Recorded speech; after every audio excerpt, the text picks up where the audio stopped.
যেখানে মানুষ শান্তিতে থাকতে পারবে, সুবিচার পাবে, বৈষম্য দূর হবে, অর্থনৈতিক সফলতা হবে, মানুষের রাজনৈতিক একটা যে অভিপ্রায় আছে সেটা হাসিল হবে, কিন্তু কোনোটাই হয় না। প্রত্যেকটা বার এটা ব্যর্থ হয়েছে। প্রত্যেকটা বিপ্লবেই মানুষের অর্থনৈতিক হয়তো বা উন্নতি হয়েছে, রাজনৈতিক হয়তো বা উন্নতি হয়েছে, কিন্তু এটা মনে রাখতে হবে যে মানুষ অর্থনৈতিক জীব না, মানুষ রাজনৈতিক জীবও না। মানুষ হচ্ছে আল্লাহর খলিফা।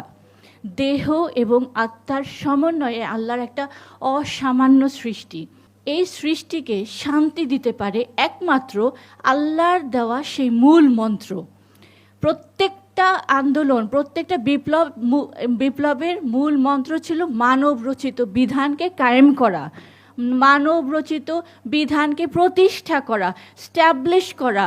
করে তারা মনে করেছে যে সমস্ত অন্যায়, জুলুম, অশান্তি, বৈষম্য থেকে বের হয়ে এসে তারা একটা নতুন একটা সিস্টেম প্রতিষ্ঠা করতে পারবে, যেখানে মানুষ শান্তিতে থাকতে পারবে, সুবিচার পাবে, বৈষম্য দূর হবে, অর্থনৈতিক সফলতা হবে, মানুষের রাজনৈতিক একটা যে অভিপ্রায় আছে সেটা হাসিল হবে, কিন্তু কোনোটাই হয় না। প্রত্যেকটা বার এটা ব্যর্থ হয়েছে। এবং কেন ব্যর্থ হয়েছে? দ্য রিজন ইজ, যেটা বললাম, যে মানুষ হচ্ছে আল্লাহর সর্বশ্রেষ্ঠ জীব, আল্লাহর অসামান্য সৃষ্টি, আল্লাহর খলিফা, আল্লাহর প্রতিনিধি, যা কিনা দেহ এবং আত্মার সমন্বয়ে আল্লাহ সৃষ্টি করেছেন।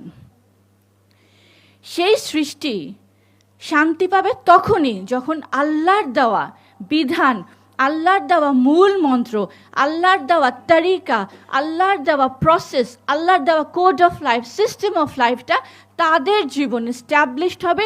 তখনই মানুষ প্রকৃত রূপে অর্থনৈতিক সমৃদ্ধি পাবে, ন্যায় বিচার পাবে, সাম্য প্রতিষ্ঠিত হবে, অবিচার দূর হবে, বৈষম্য থাকবে না, নারীরা নিরাপদে থাকবে, প্রত্যেকের যার যার জায়গা থেকে তারা তাদের কাঙ্ক্ষিত লক্ষ্য তারা অর্জন করতে পারবে।